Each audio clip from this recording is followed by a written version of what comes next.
Hello friends, welcome to Samaiyal Swarangal. இந்த வீடியோவில் நம்ம மஷ்ரூம் கேப்சிகம் கிரேவி எப்படி செய்கிறதுன்னு பார்க்கலாம். சரி வாங்க முதல்ல வீடியோக்குள்ளே போய் தேவையான பொருள் என்னென்னு பார்த்துக்கலாம்.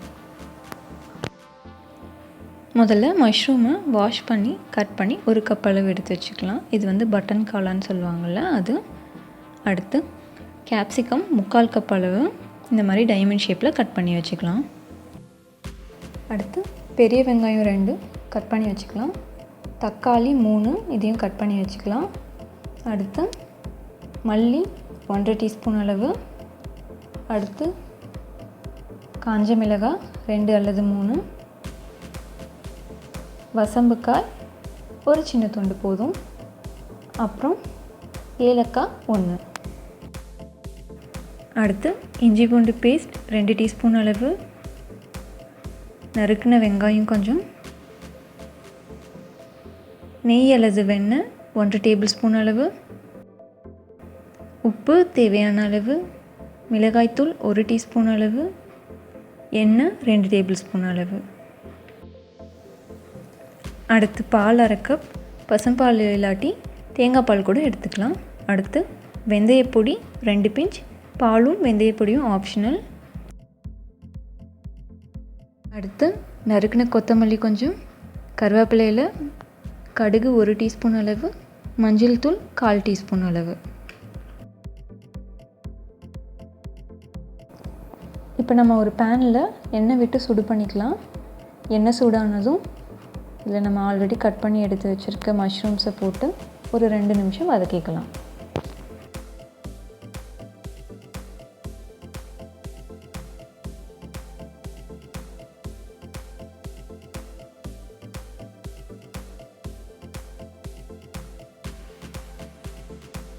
இப்போ பார்த்திங்கன்னா மஷ்ரூம்லேருந்து இந்த தண்ணி வர ஆரம்பிக்கும். இந்த தண்ணி சுண்டுற வரைக்கும் மஷ்ரூம்ஸை வேக விடணும். அதுக்கிடையிலேயே நம்ம கேப்சிகமையும் சேர்த்துக்கலாம். இப்போ பார்த்திங்கன்னா மஷ்ரூம்லேருந்து தண்ணி எல்லாம் நல்லா வெளியே வந்திருக்கு. இப்போ நம்ம கேப்சிகமையும் இதோடு சேர்த்துடலாம்.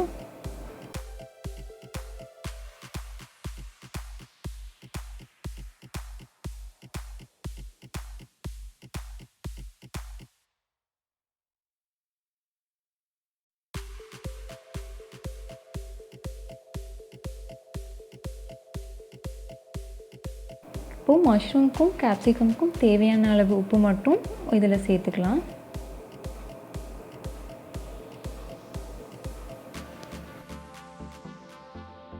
இப்போ மஷ்ரூமும் கேப்சிகமும் நல்லா வேகட்டும்.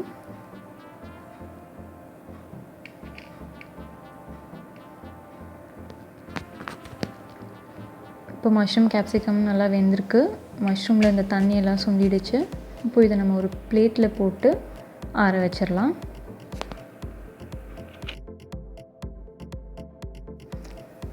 இப்போ அதே பேனில் நம்ம கொஞ்சம் எண்ணெய் விட்டு சூடு பண்ணிக்கலாம்.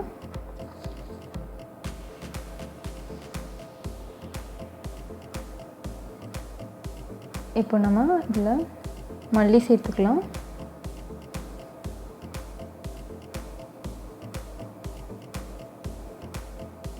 அடுத்து வரமிளகாய் சேர்த்துக்கலாம், ஏலக்காய், அப்புறம் வசம்புக்காய்.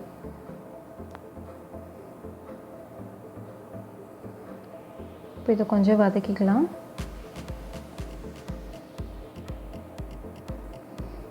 ஒரு 1 நிமிஷம் போல் வதக்கினா போதும்.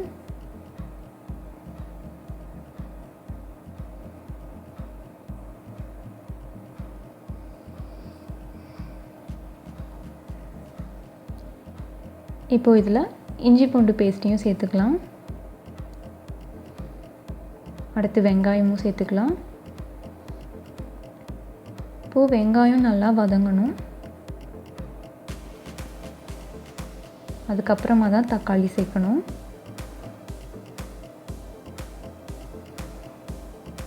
வெங்காயம் வதங்கினதுக்கப்புறமா தக்காளியும் சேர்த்துடலாம். இப்போது வெங்காயத்துக்கும் தக்காளிக்கும் தேவையான அளவு உப்பு மட்டும் சேர்த்து நல்லா மிக்ஸ் பண்ணிக்கலாம். தக்காளி நல்லா வதங்கட்டும். தக்காளி வெங்காயம் நல்லா வதங்கினதுக்கப்புறமா இதையும் ஒரு பிளேட்டில் மாற்றி ஆற வச்சிடலாம். ஆறுன அப்புறமா ஒரு சின்ன சட்னி ஜாரில் போட்டு நல்லா ஒரு ஃபைன் பேஸ்ட்டாக அரைச்சி ஒரு பவுலில் மாற்றி வச்சுக்கலாம்.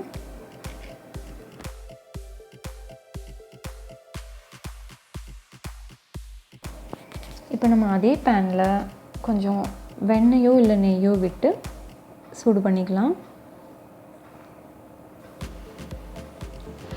நெய் உருகுனதுக்கப்புறமா இதில் நம்ம இப்போது அரைச்சி வச்சுருக்க பேஸ்ட்டையே சேர்த்துடலாம்.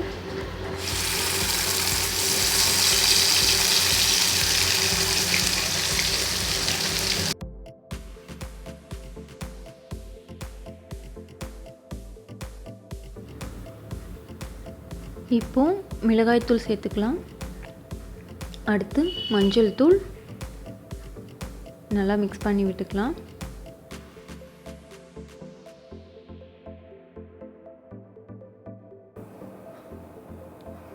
இப்போ நம்ம ஆல்ரெடி ஆற வச்சுருந்த மஷ்ரூமையும் கேப்சிகமையும் இதில் சேர்த்துடலாம்.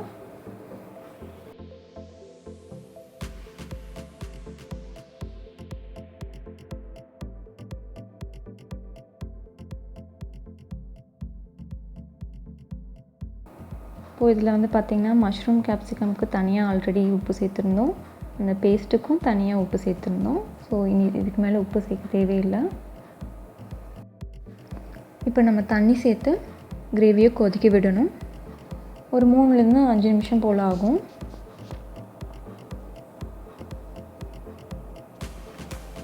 இப்போ பார்த்திங்கன்னா கிரேவி நல்லா கொதிக்க ஆரம்பிச்சிருச்சு.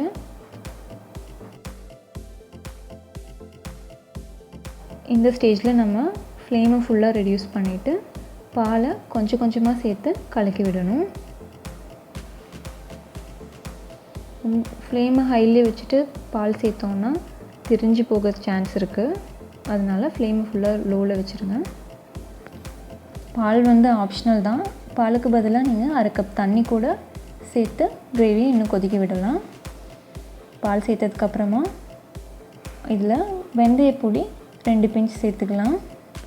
வெந்தயப்பொடி உடம்புக்கு ரொம்ப குளிர்ச்சி. இது நீங்கள் எந்த கிரேவியில் சாம்பாரில் கூட சேர்த்து யூஸ் பண்ணலாம். ஆனால் அதிகமாக யூஸ் பண்ணக்கூடாது. 1 பிஞ்ச் 2 பிஞ்ச் மட்டும்தான் யூஸ் பண்ணணும். வெந்தயப்பொடியை கடைசியாக தான் சேர்க்கணும். இப்போ இதை நம்ம நல்லா கலக்கி விட்டுட்டு கிரேவியை ஒரு பாத்திரத்தில் மாற்றிக்கலாம்.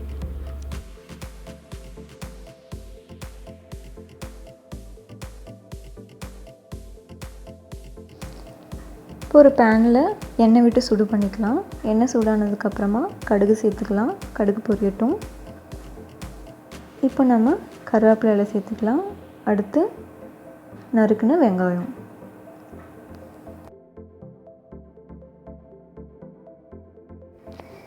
இப்போ நம்ம இந்த வெங்காயத்தை நல்லா கோல்டன் ப்ரௌனாக வதக்கி அந்த கிரேவியோடு சேர்த்து மிக்ஸ் பண்ண போகிறோம்.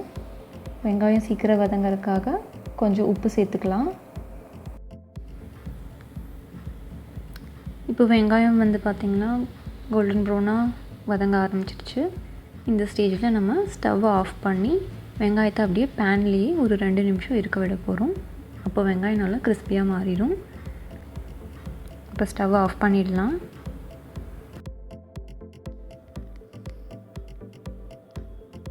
இப்போ ஆனியன்ஸை இந்த கிரேவியில் சேர்த்து நல்லா மிக்ஸ் பண்ணிக்கலாம்.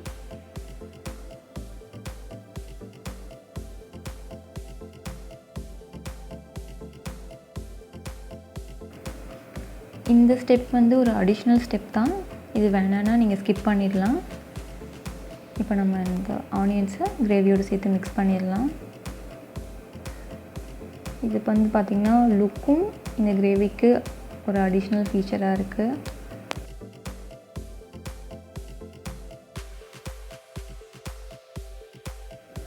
ஓகே ஃப்ரெண்ட்ஸ், இப்போ மஷ்ரூம் கேப்சிகம் கிரேவி ரெடி ஆகிடுச்சு. இதை நம்ம சப்பாத்தி இல்லை ரொட்டி இல்லை பிரியாணி, ஃப்ரைட் ரைஸ் இந்த மாதிரி ஐட்டம்ஸோடு வச்சு சாப்பிட்லாம். தோசை இல்லை இட்லி கூட வச்சு சாப்பிட்றது நல்லாயிருக்கும். ஓகே ஃப்ரெண்ட்ஸ், இந்த வீடியோ உங்களுக்கு பிடிச்சிருந்துச்சுன்னா லைக் பண்ணுங்கள். உங்கள் ஃப்ரெண்ட்ஸ், ஃபேமிலி, ரிலேட்டிவ்ஸோடு ஷேர் பண்ணுங்கள். மறக்காமல் சமையல் சுரங்கல் சேனலை சப்ஸ்கிரைப் பண்ணிக்கோங்க. அடுத்து வர போகிற ரெசிபிஸ் பற்றின அப்டேட்ஸ் தெரியணுன்னா பக்கத்தில் இருக்க பெல் ஐக்கானையும் ப்ரெஸ் பண்ணிக்கோங்க. வேறு ஏதாவது ரெசிபீஸ் பற்றின சஜஷன்ஸ் இருந்துச்சுன்னா கீழே கமெண்ட் செக்ஷனில் சொல்லுங்கள். நன்றி.